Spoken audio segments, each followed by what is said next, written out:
Testing 1 2 3. Testing 1 2 3. This is Radio Free Mormon on the air, broadcasting behind enemy lines.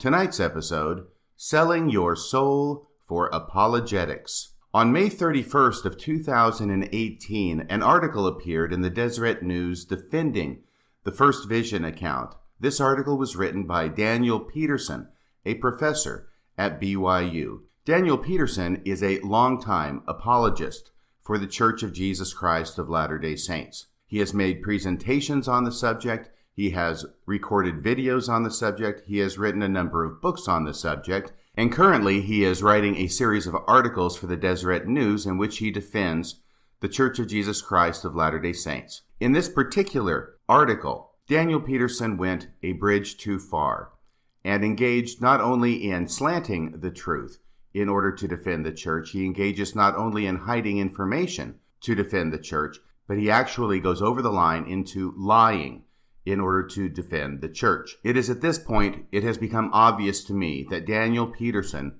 has sold his soul for apologetics. Now, before I get to this article, I want to give a little background about me and the subject of apologetics, and then a little bit of background about Daniel Peterson and me and the subject of apologetics. And then we'll get into the guts of this article, which itself is not very long, and yet it engages in a number of the tactics which led me to leave apologetics behind almost 30 years ago.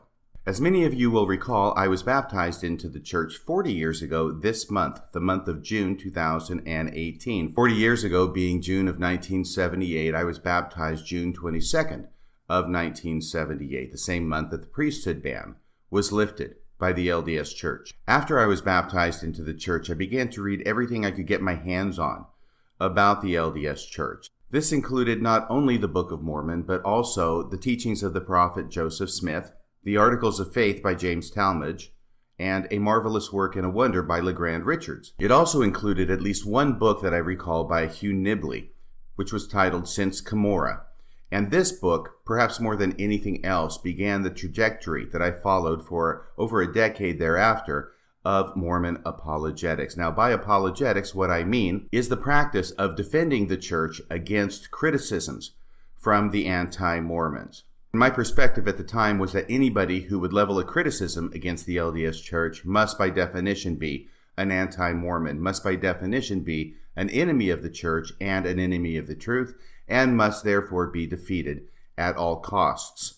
Another thing that happened early in my membership in the church that got me into apologetics was being presented with some anti-Mormon literature by my brother, who himself was a Jehovah's Witness. And this anti-Mormon literature had a number of criticisms against the church. They really affected me and bothered me at the time, and so I was bound and determined that I would get to the bottom of these allegations and these criticisms and find out what the answers were to them. I left on my mission to Japan a little over a year after my baptism. In November of 1979, I returned November of 1981, and while I was on my mission, I got a hold of a copy of Answers to Gospel Questions by Joseph Fielding Smith.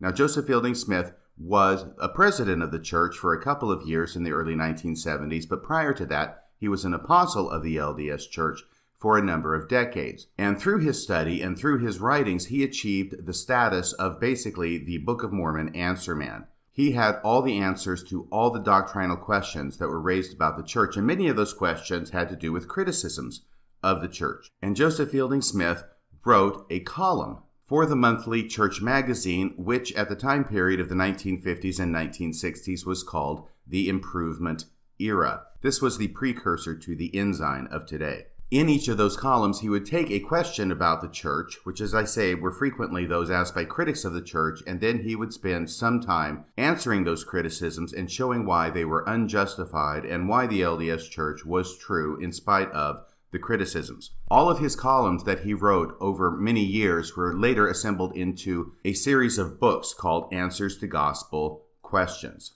And it was this collection of books that I somehow managed to get a hold of while I was on my mission in Japan.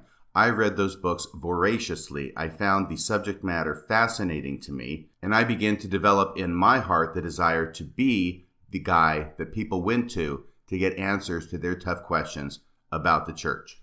Now, when I got back from my mission in late 1981, I continued with my interest in Mormon apologetics, and I bought and read everything I could find on the subject. And before I knew it, I had achieved my goal of being the guy that people came to with their questions about the church. I was also heavily engaged in missionary work after my mission, as all good Mormons should be. And one of the investigators that I was dealing with was a friend of mine named Claudia Morris. This is back in the early 1980s. A friend of hers had found out that she was studying Mormonism and had given her a copy of some anti-Mormon literature. As I recall, this was a relatively small book, and it was titled Answering Mormons' Questions. And in it, it had 33 questions that it put in the mouth of the stereotypical Mormon, and then showed why it was that Mormonism was all wrong in 33 easily digestible chunks. When Claudia came to me about some of the questions in that book, I was able to answer those questions to her satisfaction. She did end up getting baptized, getting married in the temple,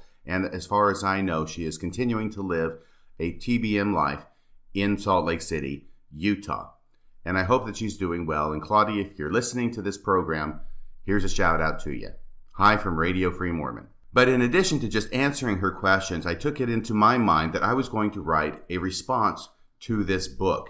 And as part of that, I began to actually do some research on my own. Instead of just reading what other people had written about defending the church, I did some research on my own in order to respond to these issues raised in the book Answering Mormons' Questions. As I did so, I began to understand and recognize and discover some of the tactics that anti-Mormons used in criticizing the church. There are a number of these, but the one that I remember mostly from this exercise in writing this response, which ended up filling a number of legal pads in longhand, was that of the unethical use of ellipses. Now, I think probably everybody here knows what I'm talking about really quick. Ellipses are those dots that you will find in some material. When you're reading, it signifies that not everything is being quoted and that there is a gap of things that is not being quoted in some kind of cited material. Now, there is a right way and a wrong way to use those ellipses. Of course, when you're writing about something, you can't quote everything, because if you quote everything, you're going to end up having way too much material in the paper that you're writing. So it is acceptable to use ellipses as long as you are not using those ellipses in order to change the meaning of what it is that you're quoting. And I remember from this book, one of the issues that was raised had to do with a quotation from the Journal of Discourses. And the quotation in this book used ellipses in the middle. Well, as fate would have it, I was attending the University of Texas at Austin, and there was an institute building off campus, and in the institute building was a library, and in the library was a complete set of the Journal of Discourses. So I was able to go look up the volume of the Journal of Discourses that was being cited and read the entirety of the discourse and was able to find out what was in those ellipses that had been omitted in this piece of anti-Mormon literature. And when I read what was omitted, I found out that the piece of anti-Mormon literature was using the ellipses in order to change the meaning of what it was that was being quoted. In other words, they were using ellipses in an unethical way, in a deceptive way. And I pointed this out in the manuscript that I wrote. Now, I'm not going to go over every single step of my career in apologetics. I will simply summarize by saying that this is something that I was heavily involved in pretty much for the entire decade of the 1980s. But this initial manuscript that I wrote was in the early 1980s and at the end of the 1980s. The other bookend of my career in Mormon apologetics had to do with my presenting a class at the Institute building on the subject of defending the faith. And in it, I taught 12 one-hour classes about Mormon apologetics and defeating and taking apart common criticisms made against the LDS Church. This was during my last semester of law school in the spring of 1989. Now, usually what happens in an institute class is that the classes that are taught based upon correlated materials that are produced by the church. This class was different. There was no correlated material produced by the church for a class on defending the faith. Instead, I conceived of the class and I created all 12 lessons, and I was able to get the director of the Institute building, Brother Sill, to approve the class, which I then taught for a period of 3 months, as I say, in the spring of 1989. Now, the question you may be asking is, if you took all the time, Radio Free Mormon, to become so involved in and so well versed in and so knowledgeable about the subject of Mormon apologetics, why is it that you left it behind? Because that's what happened. I left it behind after the end of the 1980s, and I went into other fields of study related to Mormonism. Well, the reason why is this. When I first started my career in apologetics in the 1980s, if I can call it a career, I was convinced that every criticism made against the LDS Church could be answered completely, accurately, and honestly. And as I continued to study throughout the 1980s, I found that in large part that was the case with a lot of criticisms against the LDS Church. They could be answered completely, accurately, and honestly.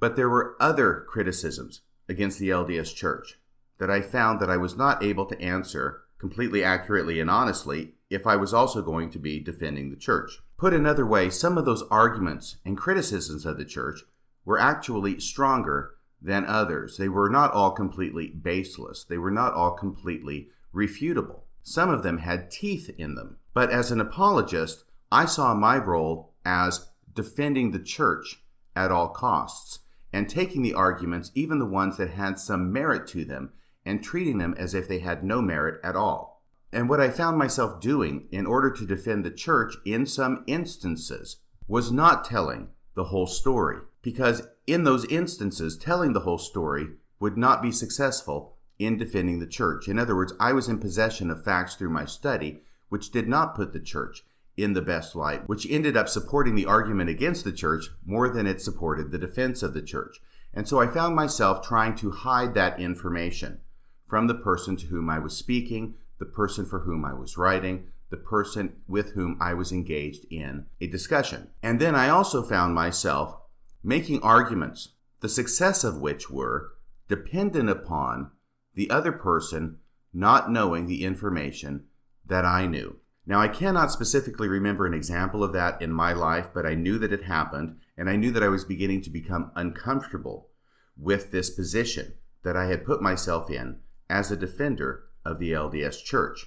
And I began to see that seeking the truth was a different thing from defending the church, and that even defending the truth in some instances could be a different thing from defending the church. And this is what began to cause the discomfort inside me, and I suppose that if I'd known the term cognitive dissonance at the time, I would have identified it as such. But even though I can't remember an example of it from my life, let me give you an example of it from the life of Elder Holland, because you may remember that back a number of years ago, he was interviewed by a reporter from the BBC, and the BBC reporter got access to Elder Holland and spoke with Elder Holland in his office in the church office building. And as part of the interview, Elder Holland was being asked about Mitt Romney, because Mitt Romney was running for president of the United States at the time, and therefore Mormonism became even more interesting to the public at large than it usually is. Hence the interview with the BBC. And the interviewer had found out about the temple endowment and that there were penalties involved in the temple endowment. And these penalties symbolize different ways in which life can be taken, and that the person who takes the penalties in the temple endowment promises that rather than reveal certain elements of the endowment, they would suffer their life to be taken. Now, these penalties were done away with in 1990, but prior to 1990, everybody who went through the endowment performed the penalties. Now, obviously, Mitt Romney is of an age that when he went through the temple for the first time, prior to going on his mission, he went through the penalties. And what the interviewer asks Elder Holland is whether Mitt Romney had gone through the penalties. And what Elder Holland responds is not to address his question, but it's to obfuscate, and it's to try and get around answering the question in order to defend the church and make the church look better than it would if he simply told the truth. And so what Elder Holland says is there are no penalties in the Mormon temple. Now, Elder Holland knows perfectly well that there were penalties in the temple endowment prior to 1990, and he knows perfectly well that Mitt Romney would have done the penalties when he went through his endowment prior to 1990. But his response is not simply to say, yes, that's true, Mitt Romney did go through the penalties in the LDS temple. Instead, he changes the subject and tries to act as if he's answering the question by saying there are no, present tense, there are no penalties in the LDS temple endowment. What he's doing is he's hoping that the interviewer is not sharp enough to pick up on how it is that he answered the question and that he answered it in the present tense. In other words, he's banking on the ignorance of the interviewer in order to be successful in his effort to defend the church. And notice here that by defending the church, He is not defending the truth. Elder Holland is intentionally trying to mislead the interviewer by saying something that is technically true, but which he hopes the interviewer will understand as being responsive to his question, when in fact it was not.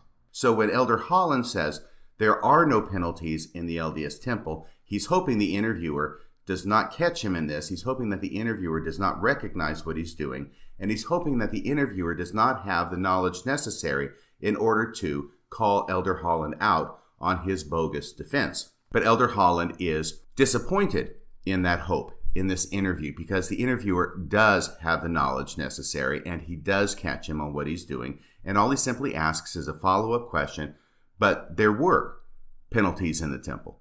And at that point, Elder Holland's facade has to break down. His defense collapses and he has to admit, yes, there were. So it is about this time when in the videotape of the interview you can see Elder Holland becoming extremely uncomfortable.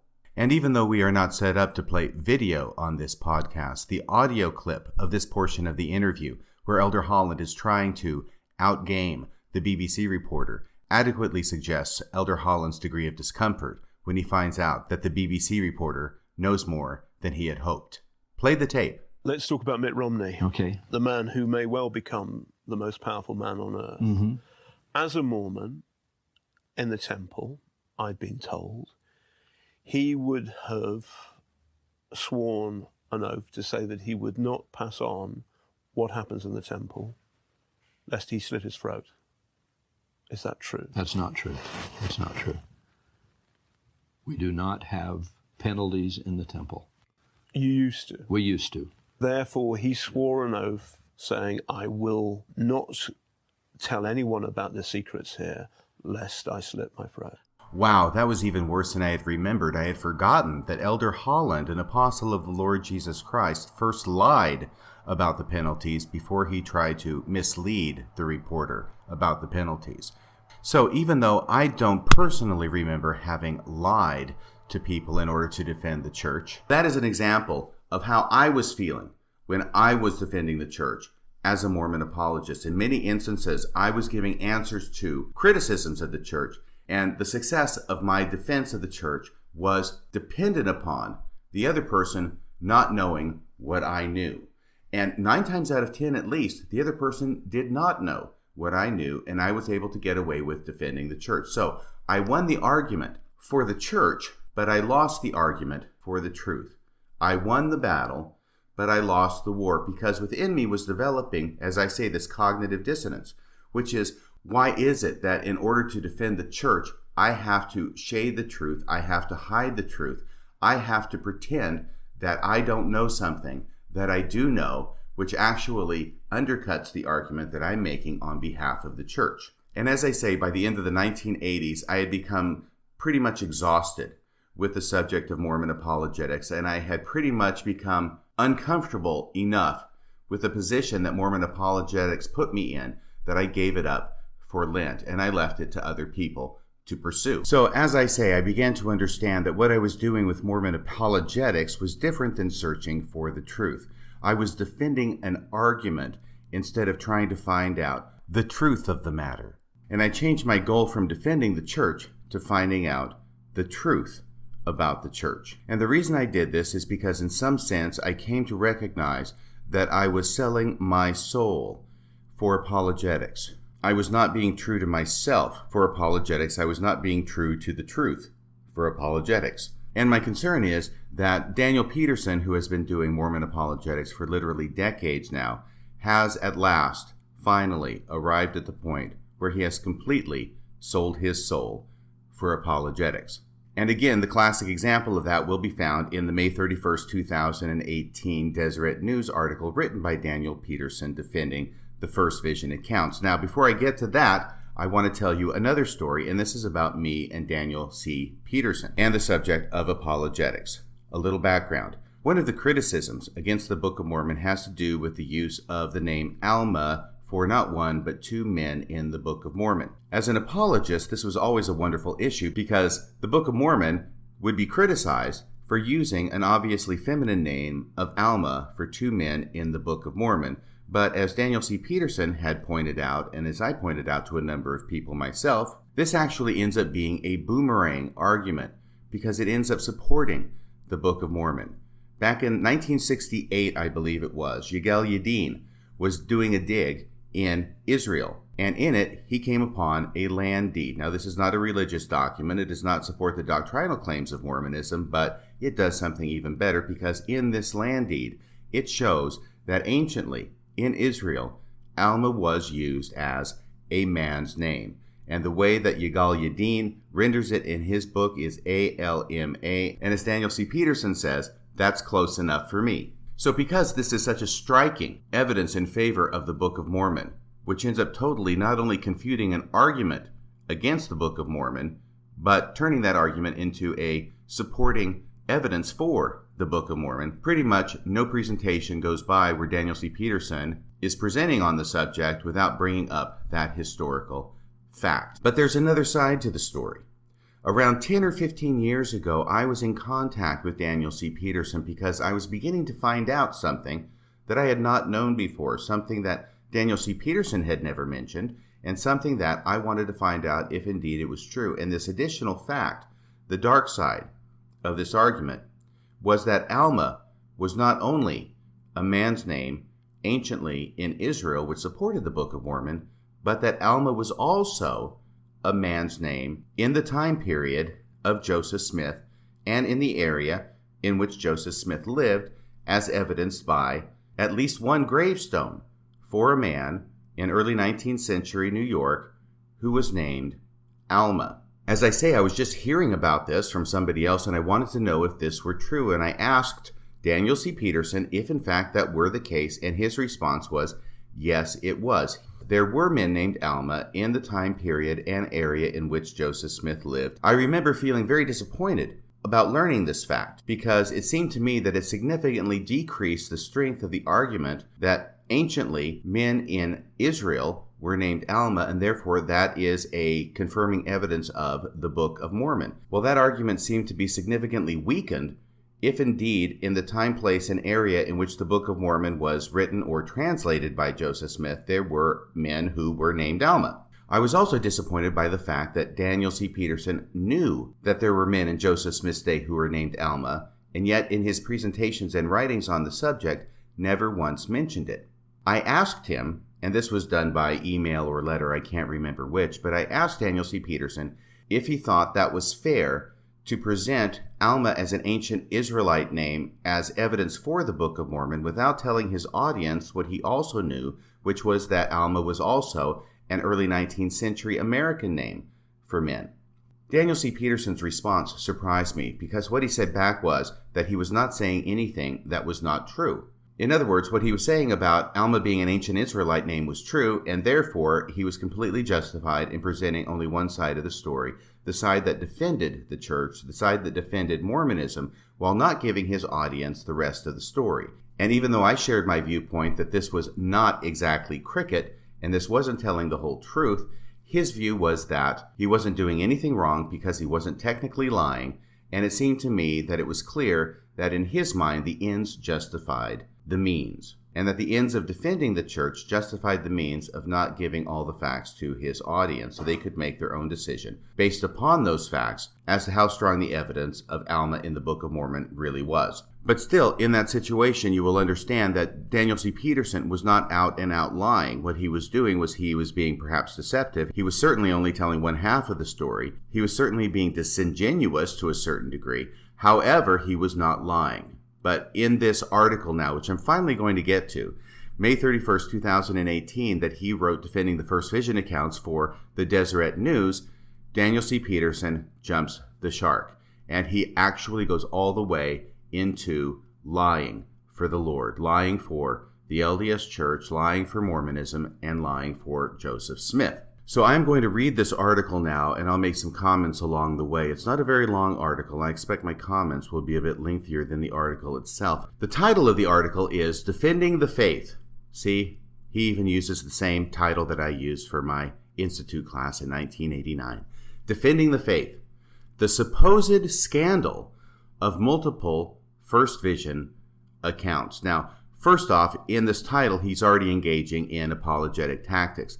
He says the supposed scandal. One of the things that Daniel C. Peterson does with a lot of frequency is he will way overstate the case coming from the other side. In other words, he will say that the other side, the criticism of the church and the critics of the church, are saying that their case and their criticism is much greater than the critics are really saying that it is.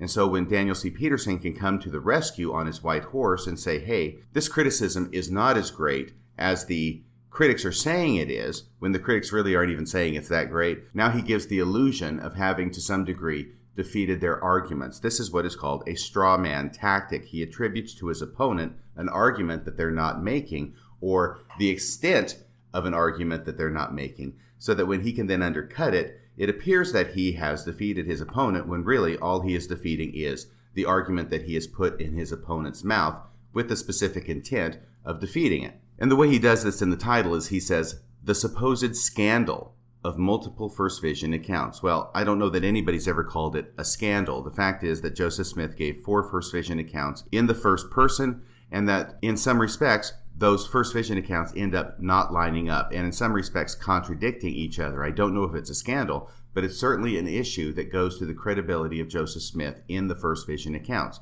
At a minimum, if we are going to take his word for it that a first vision occurred, which of the accounts are we to believe is accurate, and which one most closely resembles what it is that Joseph Smith experienced? It is not necessarily a scandal, but it's certainly a thorny historical and theological issue. Here's how he begins his article. Certain critics of the Church of Jesus Christ of Latter-day Saints gleefully point out that at least 4 different first-person accounts of Joseph Smith's first vision are known to exist. Once again, he's already engaged in the same tactic that he began in the headline.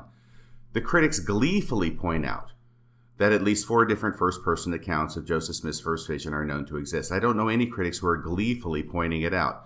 And actually, it doesn't really make any difference whether they're doing it gleefully or sadly or happily or soberly. What is important is not the manner in which critics point anything out, of course. It's the substance of the argument and what the truth really is.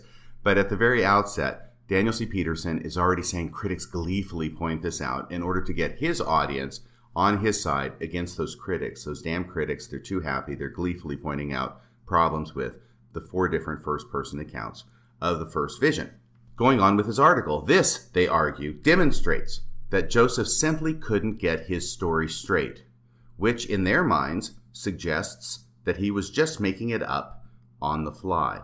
Well, no, not necessarily making it up on the fly, but if you have 4 different accounts by the same person describing the same event, and they don't line up, then there must be a reason for it. And one of those possible reasons is that he was describing something that never happened. Or at least if he was describing something that happened, it's obvious that he embellished it over time. The only other answer for the discrepancies between the first vision accounts is that Joseph Smith simply did not say everything in one account, and what look like contradictions are not really contradictions when you look at them closely and through an apologetic lens. And of course, it is this last tactic that Professor Peterson is going to take in this article. Moreover, continuing with the article, moreover, they claim, those gleeful critics, moreover, they claim the LDS Church has sought to hide these differing accounts, which proves it to be dishonest and thus unreliable in its assertions, not only on this subject, but more generally. Now, here's the problem. Here's where Daniel C. Peterson begins to jump the shark. Because the fact is that the LDS Church did hide the differing accounts, and specifically, the LDS Church hid the 1832 account of the first vision. Now, I'm going to give you a little bit of background on this. I already did this in a prior podcast and covered it in a little more detail. I believe that prior podcast was called Hiding Church History.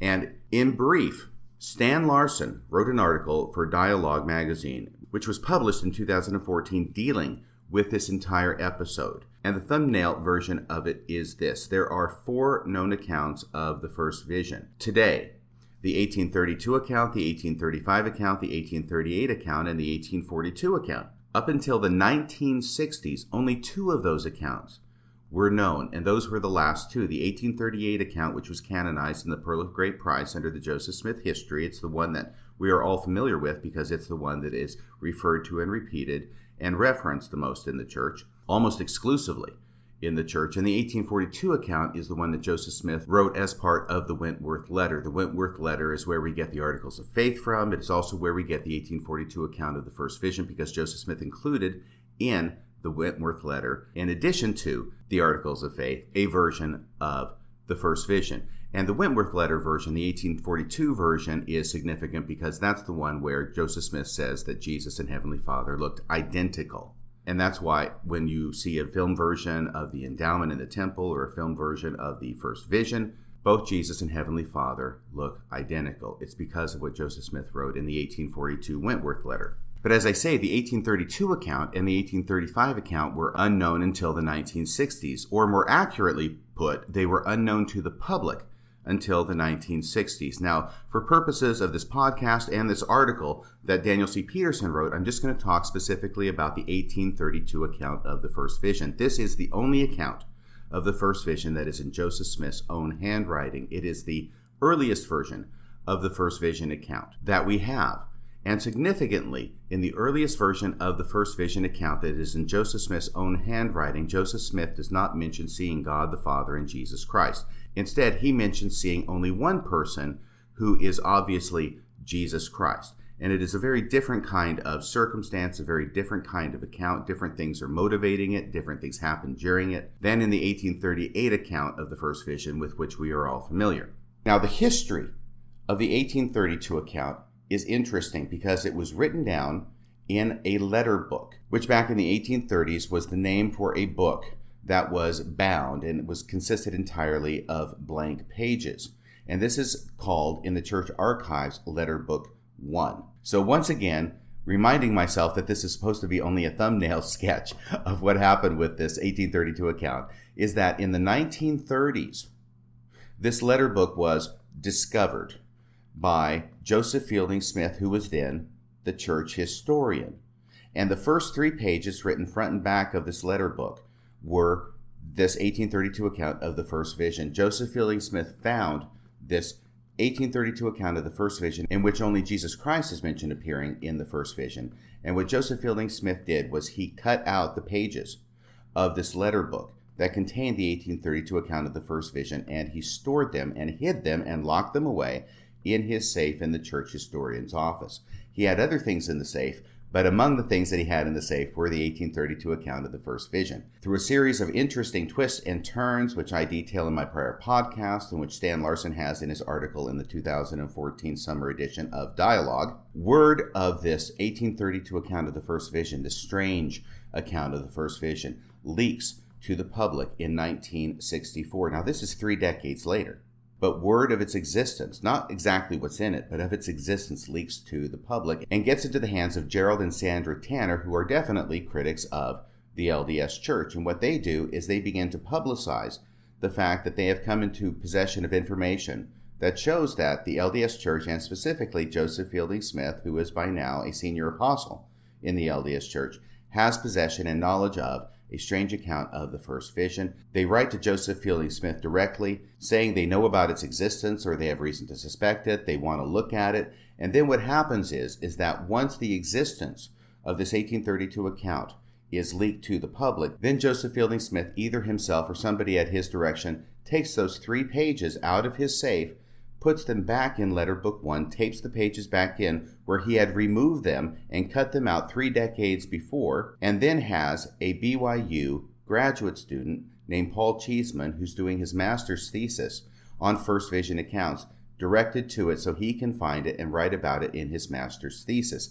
Interestingly, though, the Tanners get a hold of the master's thesis, and they are the first people to publish the 1832 account of the first vision. So that is the background story on the 1832 account of the first vision. Now that you have that context, let me read once more this statement by Daniel C. Peterson from his May 31st, 2018 Deseret News article, so that you can appreciate how it is that he is beginning to lie for the church. Moreover, they, the critics, claim the LDS Church has sought to hide these differing accounts, which proves it to be dishonest and thus unreliable in its assertions not only on this subject, but more generally.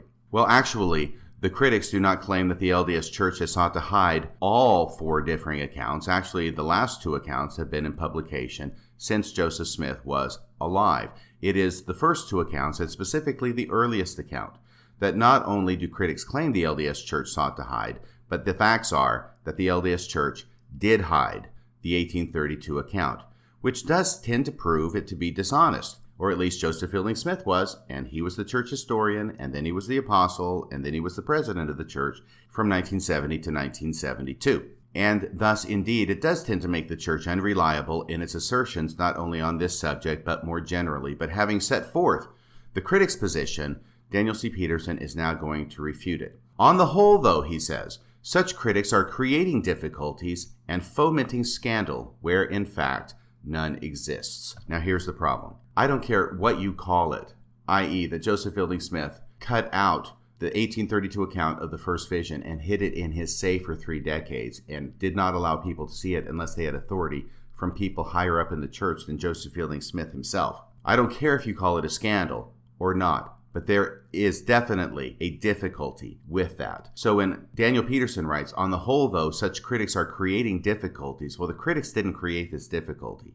And fomenting scandal, well, the critics didn't foment this particular scandal. Where, in fact, none exists, excuse me, Daniel Peterson, you know about the history of the 1832 account of the first vision.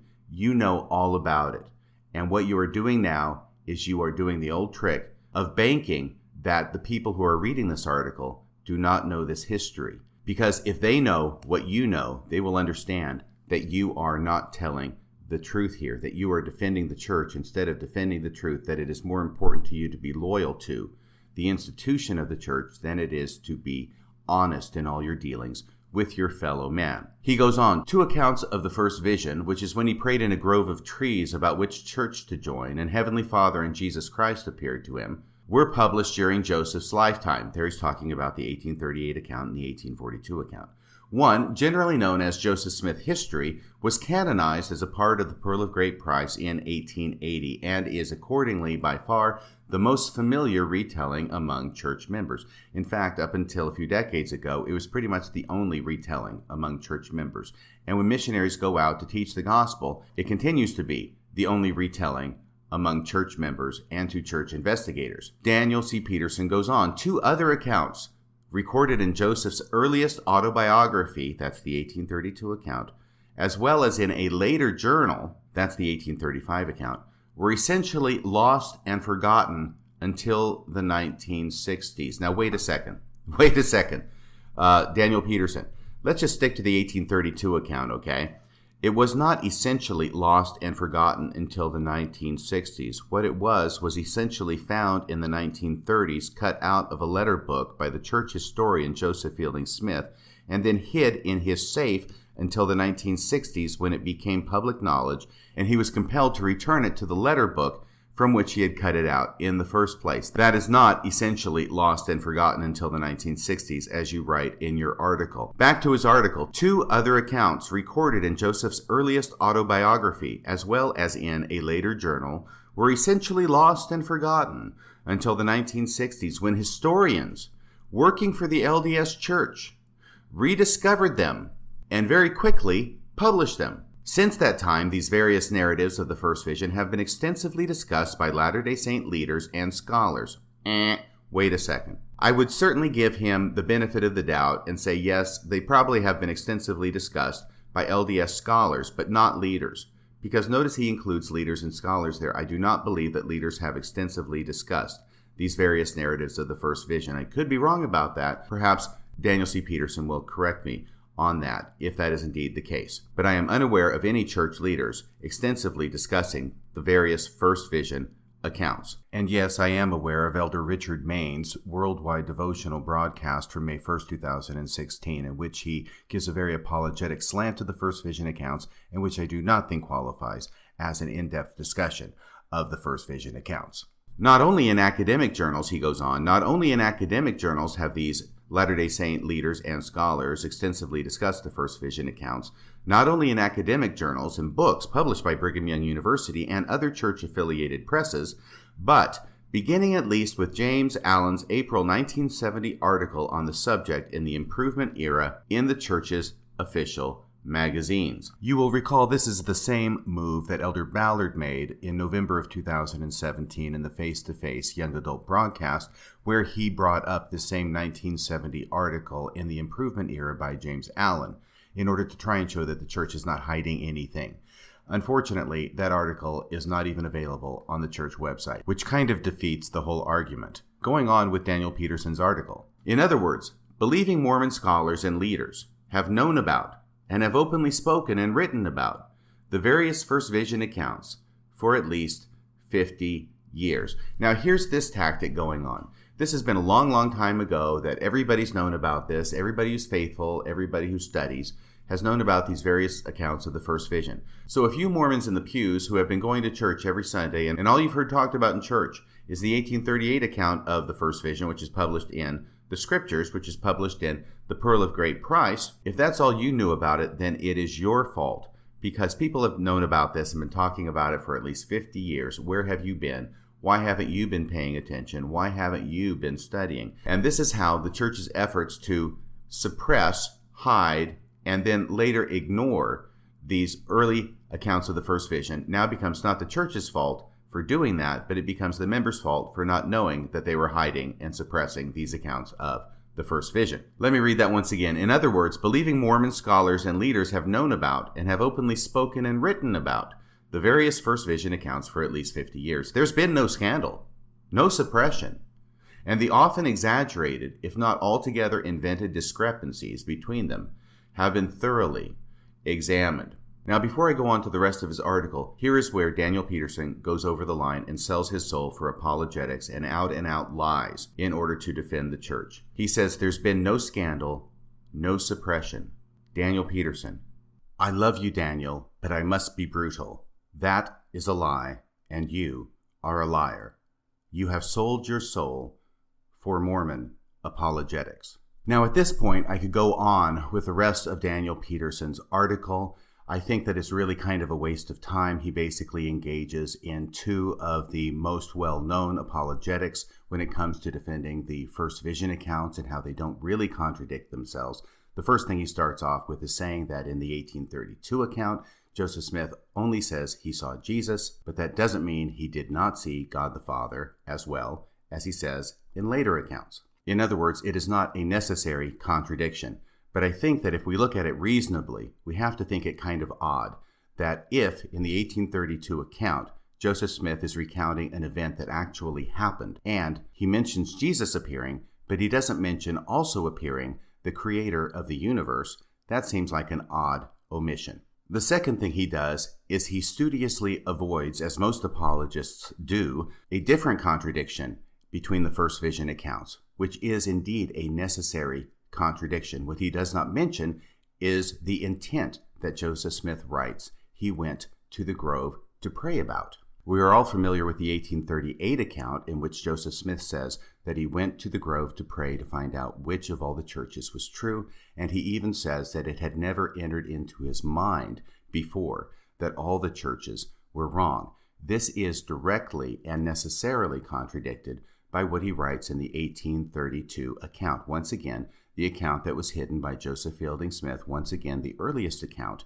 of the First Vision, and once again the only account of the First Vision that is written in Joseph Smith's own handwriting. There, Joseph Smith says that he knew before he went to the grove to pray that all of the churches had apostatized from the true gospel. And that is why in that account he's not going to pray to God to find out which church is true, because he already knew that in the 1832 account. Instead, he is going to the grove to pray to ask for forgiveness of his sins. And finally, in this article, Daniel Peterson quotes from the LDS Church essay on the First Visions, which makes a similar apologetic error in comparing the discrepancies between the different First Vision accounts with the discrepancies between the different accounts in the New Testament of Paul's vision on the road to Damascus. Here's the quote: "The various accounts of the First Vision tell a consistent story." Well, that's not exactly true, but that's what's in the article. "The various accounts of the First Vision tell a consistent story, though naturally they differ in emphasis and detail.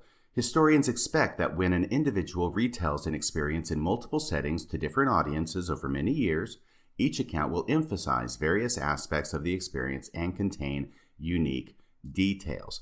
Well, what we have seen, even in this brief review, is that number one, these are not just different points of emphasis, they are indeed contradictions and unreasonable omissions in certain accounts of the first vision. And even though historians may expect that different accounts will emphasize various aspects of the experience and contain unique details, Joseph Fielding Smith, as the church historian, was so concerned about the contents of the 1832 account of the first vision, which he discovered in the 1930s, that he felt compelled to cut it out with a knife and hide it in his safe for 3 decades. In this way, the argument being made here is not so much with me as it is with Joseph Fielding Smith, because obviously he was concerned enough about it that he thought he needed to hide it away from the public and not let the members of the church know about the contents of the 1832 account. Going on to the comparison with Paul's visions. Indeed, differences similar to those in the first vision accounts exist in the multiple scriptural accounts of Paul's vision on the road to Damascus and the apostles' experience on the Mount of Transfiguration. Yet despite the differences, a basic consistency remains across all the accounts of the first vision. The problem with comparing the different accounts of the first vision with the different accounts of Paul's vision is that there are 3 accounts of Paul's vision in the New Testament, and they do contradict each other. The difference, though, is that the different accounts of Paul's vision are written by different authors. They are not all written by Paul. They are not even being presented as having been written by Paul. And yet the 4 different accounts of the first vision all stem from the same individual, Joseph Smith, telling them. Now, if Paul himself gave 3 accounts of his vision on the road to Damascus, and these contradictions still existed, we would be justified in comparing it to Joseph Smith's differing accounts. But instead of using the differences in Paul's vision to justify the differences in Joseph Smith's account, we would reasonably look at the differences in Paul's vision as casting doubt on his credibility in the same way that the differences in Joseph Smith's account tend to cast doubt on Joseph Smith's credibility in the retelling of his first vision. In making this argument, Daniel C. Peterson commits yet another logical fallacy. In this article, he has already committed a bit of the ad hominem logical fallacy by subtly casting aspersions on critics of the first vision accounts. He has also committed the straw man logical fallacy by putting an argument into the mouth of his critics that the critics are not making, and then when he vanquishes the straw man of an argument, he can claim victory. But he has really gained no victory at all, only a victory over a made-up argument that his critics were not making in the first place. And in addition to those 2, he has also made the logical argument of blaming the victim. In other words, blaming the members of the church who never heard about these early accounts of the first vision, who never heard about these contradicting accounts of the first vision. And they never heard about it because it was never mentioned once in general conference. It was never mentioned once in any of the manuals used by teachers of church classes. But now that lay members of the church are beginning to hear about these early accounts of the first vision and how they do not line up with each other, and are beginning to ask questions about this whole situation and wonder why it is, not only that these different versions do not line up, but why it is that the church never told them about it, now Daniel C. Peterson says it's their fault for not studying enough. As if that weren't enough logical fallacies in one short article, he is going to commit the logical fallacy called tu quoque, which is Latin for you too. The idea behind the tu quoque logical fallacy is that if a person is making an argument in favor of something, but that same person's own actions contradict the argument he is making, then the tu quoque argument comes into play, which is to say, your argument is invalid because you do not practice what you preach. A variation of the tu quoque argument is what is found here when talking about the inconsistent accounts of Paul's vision on the road to Damascus in the New Testament. It is simply saying that if Paul's accounts in the New Testament are inconsistent and sometimes contradictory, then it is okay for Joseph Smith's first vision accounts to be inconsistent and sometimes contradictory. When you break it down in that fashion, it becomes pretty obvious why it is that the tu quoque argument is considered a logical fallacy. Just because somebody else does something that is wrong does not mean that it justifies or makes okay another person doing the same thing that's wrong. So congratulations, Professor Daniel C. Peterson. You may not have done a very good job of defending the first vision accounts, but you have done a bang-up job of giving a crash course in the use of logical fallacies. And as if that weren't enough, the coup de grace that you give us is showing us that you have sold your soul for apologetics by knowingly lying to us through your teeth when you say that the First Vision account was not suppressed. But now, in closing, I want to go to a very, very important story which I discovered only a few months ago. And this goes back to Stan Larson's writing of his paper for Dialogue, a Journal of Mormon Thought, in an article that was published in 2014. Because Stan Larson did not just fall off the turnip truck. He knows, first of all, that somebody, and probably Joseph Fielding Smith, cut that First Vision account from 1832 out of Letter Book 1 and stored it in his safe for 3 decades, and did not release it and have it taped back into Letter Book 1 until 30 years later, after knowledge of its existence had come to the attention of the public. And Stan Larson knows that in the church archives is a large collection of Joseph Fielding Smith's papers. In other words, his documents, his journals. And what Stan Larson thought is, if I can get a hold of and look at these papers written by Joseph Fielding Smith, maybe and likely I can pinpoint the exact dates when the 1832 account was cut out of the letter book in the 1930s, and also the date that Joseph Fielding Smith showed the 1832 account of the First Vision to Levi Edgar Young in the 1950s. As you will recall, Levi Edgar Young was a member of the 70 who had heard that Joseph Fielding Smith had this account in his safe, and he wanted to see it.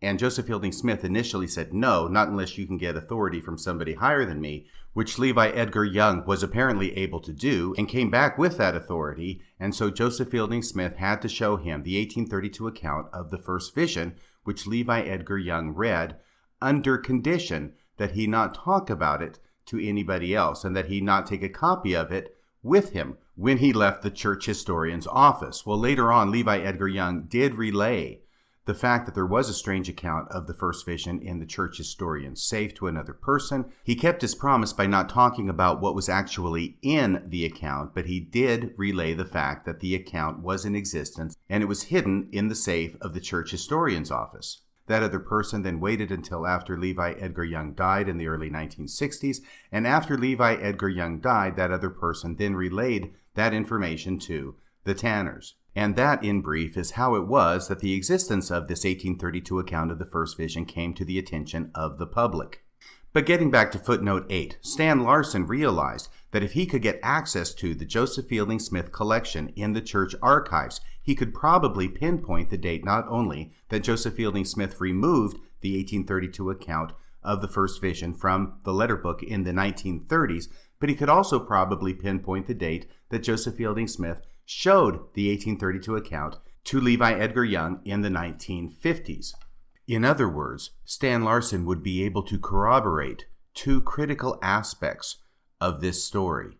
And so because of that, he writes to the head of the church historian's office in 2012, 2 years before the publication of the article in 2014. And he summarizes this in footnote 8 of his dialogue article. Here's what he says in footnote 8. This is Stan Larson. When Joseph Fielding Smith became president of the LDS Church in 1970, the personal safe in his office, that's the safe in which he hid the 1832 account of the First Vision, the personal safe in his office was moved into the First Presidency's walk-in vault. So now there's a safe inside of a vault. So what appears to be going on here is that Joseph Fielding Smith wanted that safe and its contents to move with him. When he became the president of the church, he moved the safe from the church historian's office into the First Presidency vault, so it would be close to hand and under double seal. Going back to Stan Larson's footnote 8. The exact time that the 1832 account was put into the Joseph Fielding Smith office safe, and the date that he showed the history to Levi Edgar Young, would probably be found in the Joseph Fielding Smith collection cataloged at MS 4250 at the Church History Library Archives. So what does Stan Larson do? He writes a letter requesting permission to look at the Joseph Fielding Smith collection so he can find the answer to his questions for purposes of writing this paper. On December 11th, 2012, the writer, i.e. Stan Larson, the writer sent to Richard E. Turley a written request for permission to read the diaries, either photocopies or microfilm, of Joseph Fielding Smith from 1930 to 1954. But this request was denied. So the Joseph Fielding Smith collection is under security at the church archives. It cannot be accessed by anybody who just goes walking in there and wants to look at it. Special permission has to be obtained in order to look at it. Stan Larson, a legitimate scholar writing a legitimate paper about a legitimate issue in church history, writes for permission to Richard E. Turley, the head of the department, and Richard E. Turley says, no, you can't look at it. This is what passes for transparency in the LDS Church. And this is apparently what Elder Ballard meant in November of last year when he said in the face-to-face devotional with the young adults that we are as transparent as we know how to be. Well, apparently that's not very transparent at all. So just trust us wherever you are in the world, and you share this message with anyone else who raises the question about the church not being transparent. We're as transparent as we know how to be in telling the truth. We have to do that. That's the Lord's way.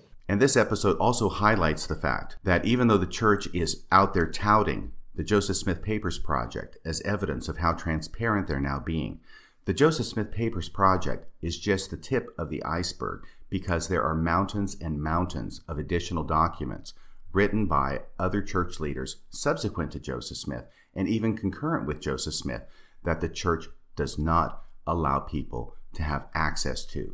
It remains hidden, and it may not be in a safe, but it's just as locked up and as inaccessible as if it were. And the reason this episode frosted me so much is that when I was finding out about footnote 8 in the Stan Larson 2014 dialogue article is roughly around the same time I was listening to a podcast of Richard Turley. He was presenting on a book he had recently completed about the Mountain Meadows Massacre. And in his beginning comments, he was talking about all the research he had to do to write this book and how he flew from library to library, from university to university all across the United States. And he was expressing appreciation for the access to documents that he was allowed by these different libraries and these different universities. And without that permission and without that access, he could not have done the research necessary to write his book. And I was thinking all the time I was listening to him, you dirty dog. You're talking about how important it is for historians to have access to archives that are in university libraries and other libraries throughout the country, how you couldn't have written your book without that access. And yet here you are at the same time that you are writing this book, denying access to another scholar, to the Joseph Fielding Smith collection in the church archives. That seemed to me a little bit hypocritical. And the final irony is that Richard Turley is presenting to a group who are associated with Dialogue, and the podcast in which he makes this presentation is found on the Dialogue podcast.